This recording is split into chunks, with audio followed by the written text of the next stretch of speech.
Salut, c'est Jean-François pour Sentier du Bonheur et aujourd'hui je voulais te parler de quelque chose de très important qui est dis-moi d'où tu viens et je te dirai qui tu es.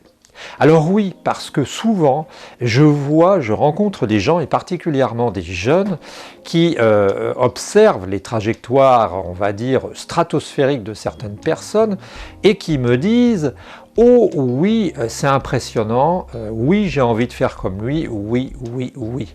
Voire même d'autres qui sont parfois pétris de complexes qui me disent « Oui mais je suis une merde », je te parle textuellement tel que je l'entends, parce que moi j'ai pas fait ça comme telle personne. Alors moi ce que je voulais dire c'est deux choses.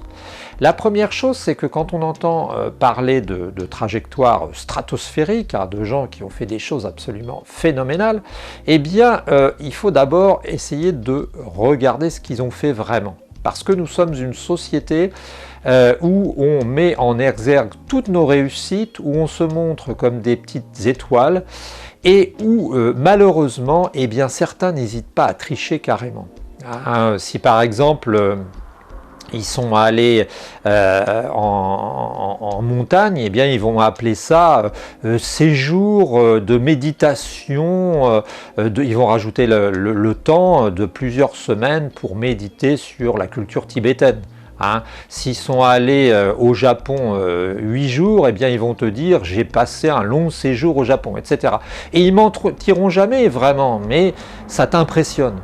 Et c'est un peu comme s'ils prenaient une avance sur toi. Donc première chose, quand tu commences à voir la réussite éclatante de certaines personnes, ne prends pas ça au pied de la lettre. Commence par te renseigner, commence par regarder Wikipédia, commence par essayer de fouiller pour essayer de comprendre quelle est vraiment la réussite de la personne. Deuxième chose, quand tu vois des gens qui ont une réussite exceptionnelle, eh bien demande-toi où ils en étaient et ce qu'ils ont fait au début, d'où ils sont partis. Parce que, et on me l'a reproché, mais je le fais systématiquement, quand quelqu'un affiche une réussite exceptionnelle, tu t'apercevras que parfois, eh bien, il a fait des concessions par rapport à la morale. Tu t'apercevras que par rapport, eh bien, il ou elle venait parfois d'un milieu particulier. J'adore personnellement Bollywood, j'adore les acteurs indiens, et tu te rendras compte que les gens qui percent dans le cinéma indien, par exemple, c'est très rarement, je dis bien très rarement, des enfants de gens qui sont hors du système. Et donc, la question que tu dois te poser, toi, et que tu dois te dire, tu dois avoir à l'esprit, c'est très bien, c'est très beau de pouvoir accéder à un certain niveau, mais encore faut-il savoir où on était et d'où on est parti.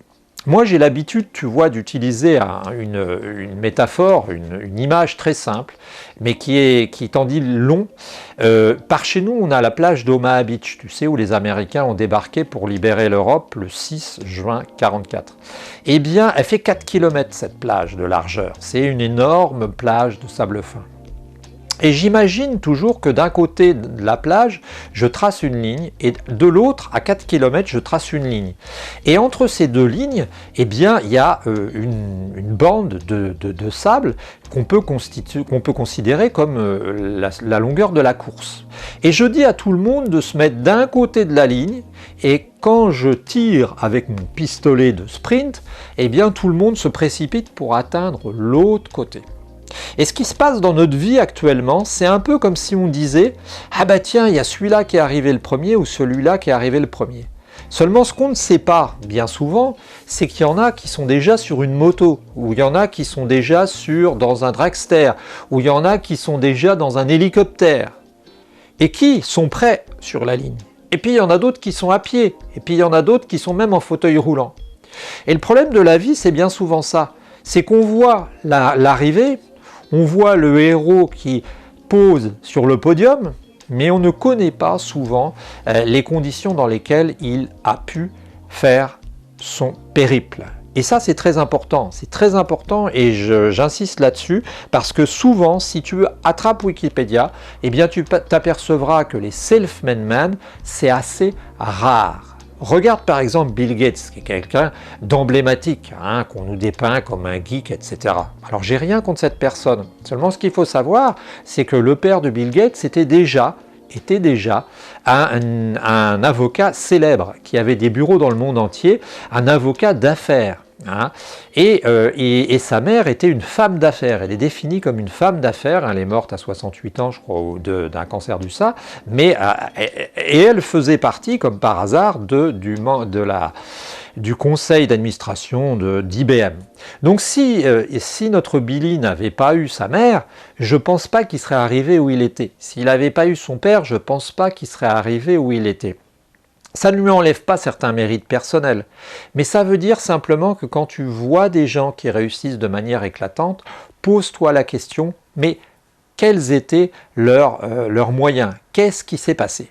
Et l'autre chose que je voulais te dire concernant les réussites éclatantes, c'est que bien souvent, quand on voit des réussites éclatantes, on se dit « Ah, c'est merveilleux, pourquoi n'ai-je pas fait la même chose ?» Eh bien, ce qu'il faut te dire aussi dans cette histoire et dans cette perspective, c'est que nous sommes dans une société, et c'est bien connu, où on montre seulement les gagnants et jamais les perdants. Et ça, si tu veux, comme sur 7 milliards d'individus, bien on montre ceux qui ont réussi.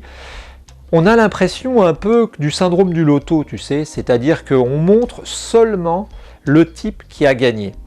Et comme on ne montre que le type qui a gagné, eh bien ce qui se passe, c'est qu'en fait, on ne voit pas tous les autres. Hein, une fois, j'étais en train de parler à un ami et je lui parlais de Microsoft et je lui disais « Ah, le nouveau patron de Microsoft, c'est un Indien, il a dû bosser comme un malade, il doit être excellent. » Et mon ami qui était trader m'a dit « Ah oui, mais ce que tu ne sais pas, Jean-François, c'est que des gens comme lui, il y en a 50 qui étaient sur les rangs.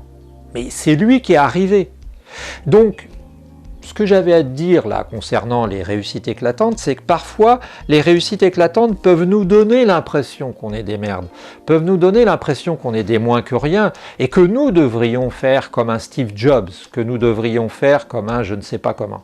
Mais, comme je te le dis, il faut toujours savoir que ces gens-là, parfois, ne sont pas partis de rien.